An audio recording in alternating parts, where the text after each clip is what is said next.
Good morning friends, so welcome to the prelims booster session. आज का पहला topic है sections 17A of prevention of corruption act. Topic governance के लिए important है। तो सुप्रीम कोर्ट ऑफ इंडिया ने स्प्लिट वर्डिक्ट डिलीवर किया है on the constitutional validity of section 17A of PCA। तो ये प्रोविजन 2018 की अमेंडमेंट से इंट्रोड्यूस किया गया था, जिसमें कि कहा गया था कि प्रायर प्रायर अप्रूवल या सैंक्शन चाहिए होगा। अ, जो भी अगर इन्वेस्टिगेशन या इंक्वायरी करनी है अगेंस्ट पब्लिक सर्वेंट्स, तो उस डिपार्टमेंट से पहले प्रायर अप्रूवल चाहिए होगा। ठीक है। तो ये चैलेंज जो है वो फाइल किया गया था CPIL द्वारा, और कहा था कि ये प्रोविज़न जो है करप्शन को शील्ड करता है, अंडरमाइन करता है अकाउंटेबिलिटी।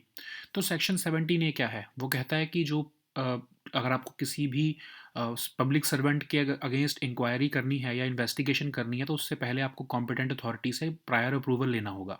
तो ऑब्जेक्टिव इसका एज पर गवर्नमेंट ये है कि ऑनेस्ट ऑफिसर्स को प्रोटेक्ट किया जा सके, फ्रिवलस या वैक्सेशियस कंप्लेंट्स को रोका जाए और पॉलिसी पैरालिसिस को अवॉइड किया जाए। तो इसमें जो है डाइवर्जेंट व्यूज़ आए हैं। जस्टिस BV रंगनाथन जो है उन्होंने नागराथन जो है उन्होंने कहा है कि ये इलीगल है, अनइक्वल है, आर्बिट्रेरी और अनकॉन्स्टिट्यूशनल है। अब क्यों ऐसा कहा है उन्होंने उन्होंने कहा ये राइट टू इक्वालिटी को वॉलेट कर रहा है। क्यों? क्योंकि सिर्फ हायर सिविल सर्वेंट्स को ये प्रोटेक्शन है, लोअर जो है आपके जो टीयर में आते हैं उनको अब ये प्रोटेक्शन नहीं मिलती है। एक इवन प्रिलिमिनरी इंक्वायरी तक भी नहीं होगी बिना प्रायर अप्रूवल के। तो अगेंस्ट रूल ऑफ लॉ है। तो उन्होंने कहा है कि जो प्रिवेंशन ऑफ करप्शन एक्ट का कोर ऑब्जेक्टिव है उसके अगेंस्ट जाता है। मतलब एंटी करप्शन लॉज जो हैं वो पनिश करना चाहते हैं करप्शन को, लेकिन ये तो डिले या प्रिवेंट कर रहा है इन्वेस्टिगेशन को। फिर जो है पॉलिसी पैरालिसिस आर्गुमेंट को भी उन्होंने रिजेक्ट करते हुए बोला कि ये मेलाफाइड डिसीजन मेकिंग को बल्कि एम्बोल्डन कर देगा। ठीक है। लेकिन जस्टिस KV विश्वनाथन जो है उन्होंने कहा कि सेक्शन 17A कॉन्स्टिट्यूशनली वैलिड है, क्योंकि फेयर ऑफ इंस्टेंट FIRs और कोर्सिव इन्वेस्टिगेशंस की वजह से जो है जो एडमिनिस्ट्रेशन है वो प्ले इट सेफ करेगी, मतलब रिस्क ही नहीं लेगी। तो एडमिनिस्ट्रेटिव इनर्शिया आ जाएगा। फिर उन्होंने कहा कि अगर कोई प्रायर स्क्रीनिंग नहीं है तो फ्रिवलेस कंप्लेंट्स जो है वो FIRs और अरेस्ट्स को जो है वो ट्रिगर कर देगी, जो कि रिग्रेसिव रहेगा। अप्रूवल जो है वो डिपेंड होगा recommendations of an independent authority, जैसे कि लोकपाल या फिर लोकायुक्त। तो अब जो है अगर इसके हम चैलेंजेस देखें तो ये डिले और डिनायल करता है अप्रूवल, और इसकी वजह से जो है इन्वेस्टिगेशंस इंडेफिनेटली जो है स्टॉल हो सकती हैं।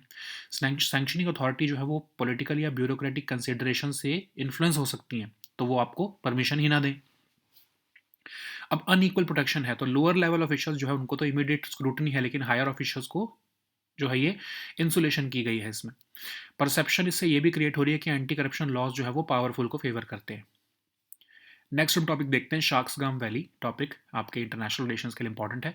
तो एक फ्रेश डिप्लोमेटिक स्ट्रेटजिक टसल आ गया है इंडिया और चाइना के बीच में शाक्सगाम वैली को लेकर, जम्मू कश्मीर में। तो ये Shaksgam valley close to Siachen glacier है, बॉर्डर करती है चाइना के जिंजियांग को नॉर्थ में और POK को साउथ और वेस्ट में। तो शाक्सगाम वैली को हम ट्रांस काराकोरम ट्रैक्ट भी कहते हैं।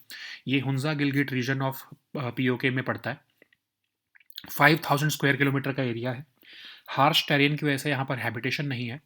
इंडिया ने इसको क्लेम तो किया है, लेकिन पाकिस्तान इसको 1963 से जो है कंट्रोल करके बैठा है, और उसने चाइना को बाद में ये गिफ्ट भी कर दिया है। ठीक है।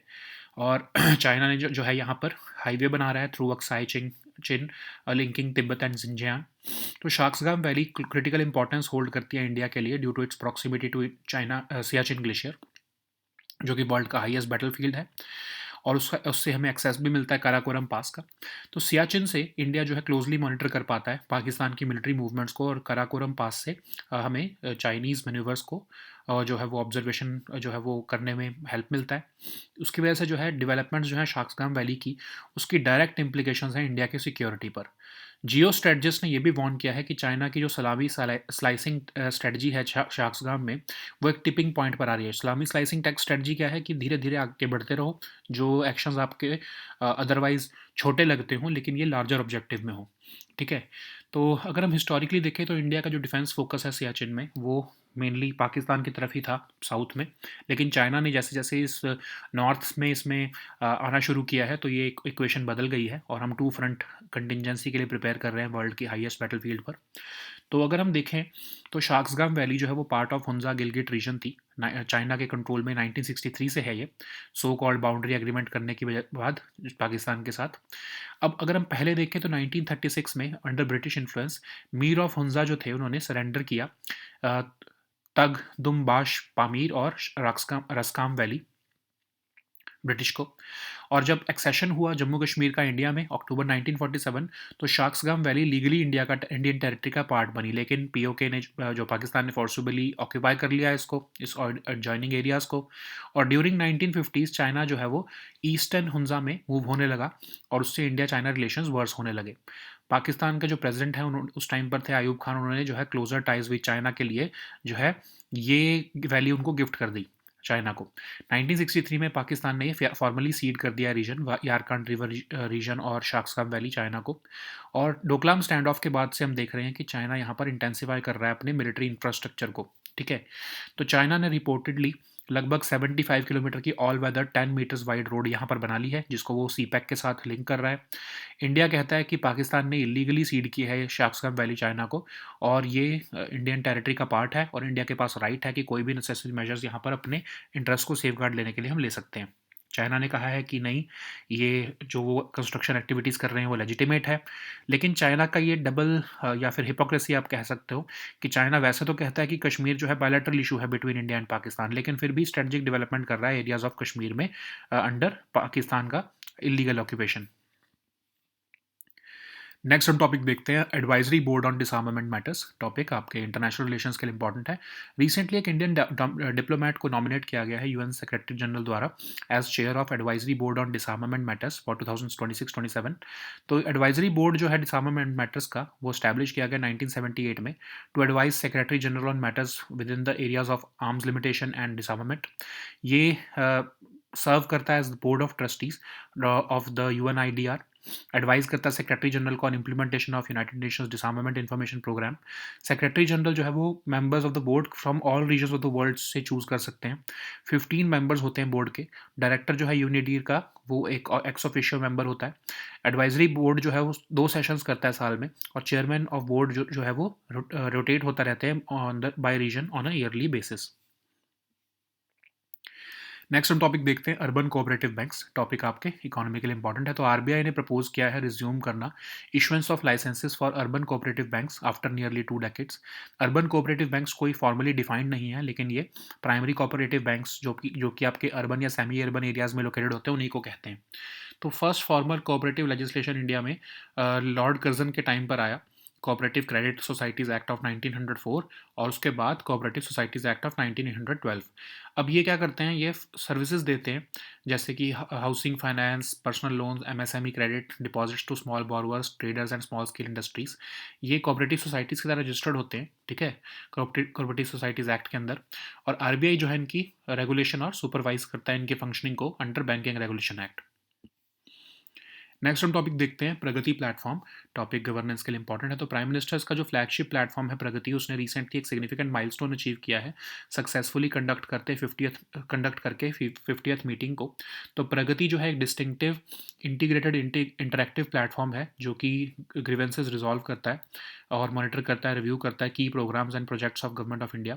एक रॉबस्ट सिस्टम है ई ट्रांसपेरेंसी और ई काउंटेबिलिटी को लाने का, और इस सिस्टम को डिज़ाइन किया गया है in house by PMO with the help of NIC, और प्राइम मिनिस्टर इसके थ्रू जो है डायरेक्टली एंगेज करते हैं with concern central and state officials. Pragati platform जो है यूनिकली लेकर आता है मॉडर्न टेक्नोलॉजीज़ को, जैसे digital data management, video conferencing और geospatial technology. 3 tier system है इसमें, पीएमओ मतलब फिर यूनियन गवर्नमेंट के सेक्रेटरीज और चीफ सेक्रेटरीज ऑफ स्टेट्स, और प्राइम मिनिस्टर चेयर करते हैं Pragati review meetings with chief secretaries of states and secretaries of central ministries और डिपार्टमेंट्स, ताकि जो भी आइडेंटिफाइड प्रोजेक्ट्स और स्कीम से रिलेटेड इशूज़ हैं उनको रिजॉल्व किया जा सके। प्रोजेक्ट्स जो है मॉनिटर किए जाते हैं कैबिनेट सेक्रेटरीट द्वारा, और स्कीम्स और ग्रीवेंसेस जो है वो रिव्यू की जाती हैं एट मिनिस्ट्री लेवल। पहले तो ये सिर्फ इंफ्रास्ट्रक्चर प्रोजेक्ट्स पर फोकस होता था, लेकिन अब ये एक्सपैंड करके सोशल सेक्टर स्कीम्स और पब्लिक ग्रीवेंसेस पर भी इसका फोकस आ चुका है। नेक्स्ट हम टॉपिक देखते हैं आर्टेमिस 2 मिशन। ये टॉपिक आपके साइंस एंड टेक के लिए इंपॉर्टेंट है। तो नासा जो है वो ह्यूमंस को भेजने वाला है मून पर on in the first week of February. First mission है ये ह्यूमंस को लेके जाने का मून की विसिनिटी में सिंस 1972। तो ये सेकेंड शेड्यूल्ड फ्लाइट है आर्टेमिस प्रोग्राम की, और पहली बार जो है ये एस्ट्रोनॉट्स को भेजा जाएगा space launch system rocket and Orion spacecrafts के थ्रू। आर्टेमिस 1 जो है 2022 में गया था, और जो मून पर विदाउट एस्ट्रोनॉट्स, लेकिन आर्टेमिस 2 में जो है वो पहली बार ह्यूमंस ट्रैवल कर पाएंगे अबाउट द स्पेस क्राफ्ट और वेंचर बियॉन्ड करेंगे low earth orbit in more than 50 years. तो ये 10 डे फ्लाइट होगी मून तक जाने की और वापस आने की। और इसके बाद कहा जा रहा है आर्टेमिस 3 भी आएगा जो 2028 तक होगा, एस्ट्रोनॉट्स को डिलीवर करेगा लूनर सरफेस पर। ठीक है, तो नासा का जो प्रोग्राम है आर्टेमिस मिशन वो एस्ट्रोनॉट्स को लेके जाने का प्रोग्राम है, और वो इवेंचुअली ये आगे इसको बढ़ाकर ह्यूमन मिशंस टू मार्स भी पर भी लेके जाएंगे। तो इसका एम है फर्स्ट वुमेन और फर्स्ट पर्सन ऑफ कलर को मून पर लेके जाने का। इसके बाद आर्टेमिस 3 भी जो है वो first crewed moon landing mission होगा सिंस अपोलो 17 इन 1972। नेक्स्ट हम टॉपिक देखते हैं मैनकिस डिसीज। ये टॉपिक सोशल इश्यूज के लिए इंपॉर्टेंट है। तो US Food and Drug Administration ने रिसेंटली जायकूबो को अप्रूवल दे दिया है as first treatment for the Menkes disease in paediatric patients. तो मैनकीज डिसीज क्या होती है? एक जेनेटिक डिसऑर्डर जिसमें बॉडी की एबिलिटी टू प्रोसेस कॉपर जो है वो अफेक्ट हो जाती है। तो एक ATP7A जीन जो है उसकी उसमें म्यूटेशन की वजह से ऐसा होता है। तो बॉडी कैसे ट्रांसपोर्ट करे कॉपर को या मेंटेन करे कॉपर लेवल, ये उससे अफेक्ट होता है। ठीक है, बॉडी की ब्रेन फंक्शनिंग, ब्लड वेसल्स या ब्लड सेल फॉर्मेशन के लिए इंपॉर्टेंट होता है कॉपर। तो कॉपर जो है वो बाकी के टिश्यूज़ में अक्यूमुलेट होने लग जाता है जैसे किडनीज़ में, और ये ज़्यादातर मेल इन्फेंट्स में देखने को मिला है। इसकी वजह से जो है seizures, slow growth, floppy muscles और क्रिंकली हेयर हो सकते हैं। इसकी कोई ट्रीटमेंट तो नहीं, इसकी कोई क्योर तो नहीं है, लेकिन अर्ली ट्रीटमेंट जो है कॉपर से जो है लाइफ थोड़ी बढ़ सकती है। और अगर ट्रीटमेंट ना मिले तो मोस्ट पेशेंट जो है वो एज 3 से ऊपर नहीं सर्वाइव कर पाते हैं। So now let us see all these topics in English. So the first topic is Section 17A of Prevention of Corruption Act. This topic is important for your governance section. So Supreme Court of India has delivered a split verdict on the constitutional validity of Section 17A of the Prevention of Corruption Act 1988.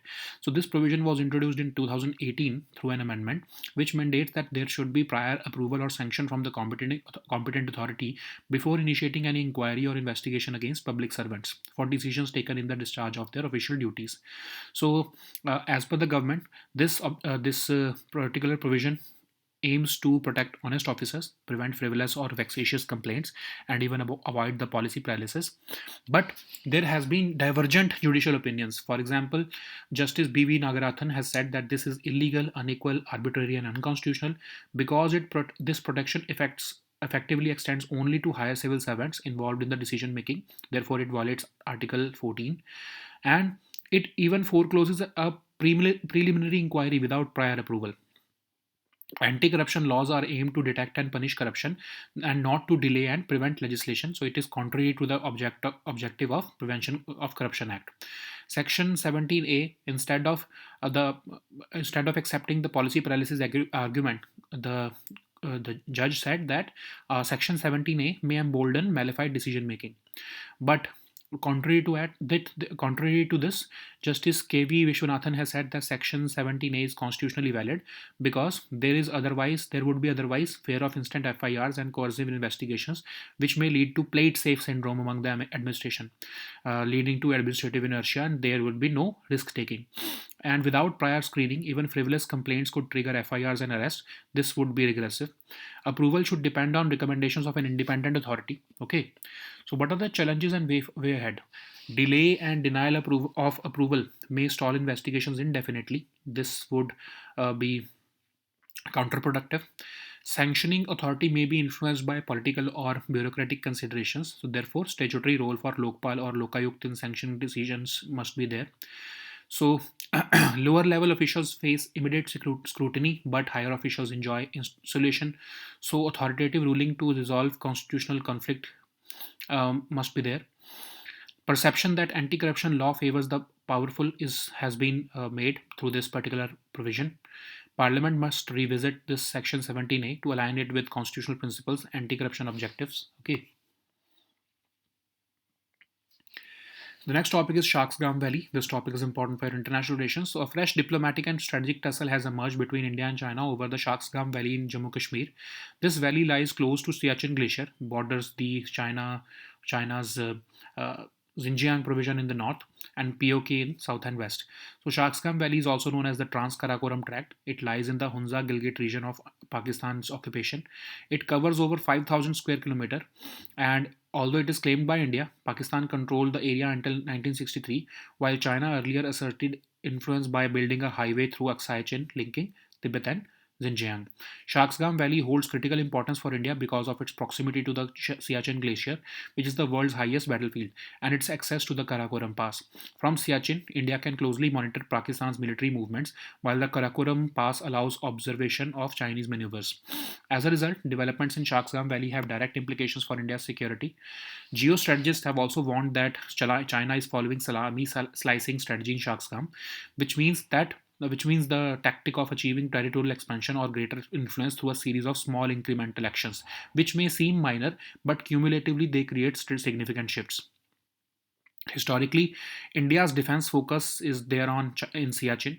It was oriented otherwise mainly towards Pakistan, but since China has accessed this region from the north, this has altered this equation, and we are raising the possibility of a two-front contingency on the world's highest battlefield. So, what is the historical background of this Shaksgam Valley? It is part of the Hunza Gilgit region, and it came under China's control in 1963 after the so-called boundary agreement with Pakistan. In 1936, under British influence, the Mir of Hunza surrendered the rights of the Tagdumbash, Pamir, and Raskam Valley. However, Shaksgam Valley and the Aghil range remained under his control. After the accession of Jammu Kashmir to India, Shaksgam Valley legally became Indian territory, but Pakistan forcibly occupied it. During 1950s, China began moving into eastern Hunza, worsening India-China relations. Sensing in this opportunity, Pakistani president sought closer ties with China, disregarding India's concern, and therefore he formally ceded the Yarkand River region and Shaksgam Valley to China, despite lacking legal authority to transfer Indian territory. Since the Doklam standoff, China has intensified military infrastructure development in Shaksgam Valley. Okay, China has reportedly completed nearly 75 kilometers of an all-weather road around 10 meters wide in the valley. The infrastructure development linked to China. This infrastructure development has been linked to the CPEC.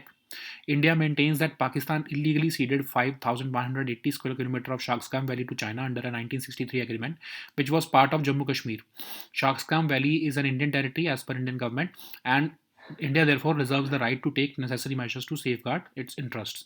China has rejected these claims and said that these activities are legitimate. There is a hypocrisy amongst China because China calls Kashmir a bilateral issue between India and Pakistan, but it continues strategic development in areas of Kashmir under Pakistan's illegal occupation. So the next topic is Advisory Board on Disarmament Matters. This topic is important for international relations. Recently, Indian diplomat has been nominated by UN Secretary General as the chair of Advisory Board on Disarmament Matters for 2026-27 period. So this Advisory Board on Disarmament Matters was established in 1978 to advise the Secretary General on matters within the areas of arms limitation and disarmament, to serve as the board of trustees of the United Nations Institute for Disarmament Research, to advise the Secretary General on the implementation of United Nations Disarmament Information Program. So the Secretary General chooses the members of the board from all regions of the world for their knowledge and experience in the field of disarmament and international security. There are 15 members of the board. The director of UNIDIR is the ex officio member. Advisory board holds 2 sessions a year, and the chairman of the board rotates by region on a yearly basis. So the next topic is urban cooperative banks. This topic is important for your economy section. So RBI has proposed resuming the issuance of licenses for urban cooperative banks after nearly 2 decades. So urban cooperative banks are not formally defined, but they refer to primary cooperative banks located in urban and semi-urban areas. The first formal cooperative legislation in India came with the Cooperative Credit Societies Act of 1904 during Lord Curzon's tenure, and then later on, Cooperative Societies Act of 1912 was also passed. So these banks provide services like housing, finance, personal loans, MSME credit, and deposits to small borrowers, traders, and small scale industries. They are registered as cooperative societies under Cooperative Societies Acts, and the RBI regulates and supervises the banking functions of urban cooperative banks under the provisions of Banking Regulation Act of 1949. RBI has been vested with the powers to issue licenses to urban cooperative banks under Section 22 and Section 23 of the Banking Regulation Act. So the next topic is Pragati platform. This topic is important for your governance section. So, Prime Minister's flagship platform for Pragati recently marked a significant milestone with the successful conduct of its 50th meeting. So, Pragati is a distinctive, integrated, and interactive platform designed to both resolve grievances of and to monitor and review the key programs and projects of the Government of India. So, it's a robust system for bringing e-transparency and e-accountability. This has been designed in-house by the PMO with the help of National Informatics Center. So, through this system, the Prime Minister can directly engage with concerned central and state officials. Pragati platform uniquely brings together three modern technologies: digital data management, video conferencing, and geospatial technology. It's a three-tier system involving PMO, Union Government Secretaries, and Chief Secretaries of the states. And at the apex level, Prime Minister chairs the Pragati review meetings with Chief Secretaries of states and Secretaries of central ministries and departments to resolve issues related to identified projects and schemes. Projects are monitored by the cabinet secretariat, while schemes and grievances are reviewed by the at the ministry level. Okay, while Pragati initially focused on only large infrastructure projects, its scope has been expanded to social sector schemes and public grievances also. So the next topic is Artemis 2 mission. This topic is important for your science and tech section. NASA is on track to send humans around the moon as early as the first week of February. So Artemis 2 mission is will be the first mission to carry humans to the moon's vicinity since 1972. It is the second scheduled flight of the Artemis program and the first crewed uh, Artemis mission. It is the first to fly astronauts aboard the Space Launch System rocket and Orion spacecraft. While Artemis 1 successfully flew Orion around the moon without astronauts in 2022, Artemis 2 will be the first time humans travel aboard the spacecraft. Four astronauts will take a 10-day flight around the moon and back to Earth. Okay, ahead of the Artemis 3 mission, which aims to deliver astronauts to the lunar surface by 2028. So NASA's program to the Artemis program is the NASA's program to return astronauts to the moon, preparing the way for human missions to Mars. The aim is to land the first woman and first person of color on the moon. Artemis 3 will be the first crewed mission, a landing mission since Apollo 17 in 1972. So the next topic is Menkes disease. This topic is important for your social issues. US Food and Drug Administration has recently approved Zycubo, which as the first treatment for Menkes disease in pediatric patients. Menkes disease is a genetic disorder which affects the body's ability to process copper. It is caused by a mutation in the ATP7A gene located on the X chromosome. It affects. It usually causes low copper levels in the blood, plasma, liver, and brain, and copper, you know that it is important for metabolism, brain functioning, blood vessel and blood cell formation, wound healing, and immune system. So copper can accumulate in other tissues like kidneys during this disease, and it occurs mostly in male infants, which leads to seizures, slow growth, floppy muscles, and crinkly hair. So there is no cure for Menkes disease, but early treatment with copper can help reduce the symptoms and prolong life. Without treatment, the most Menkes disease patients do not survive past age 3. Okay, so these were our topics for today. We'll meet next time with new topics. Until then, goodbye and take care.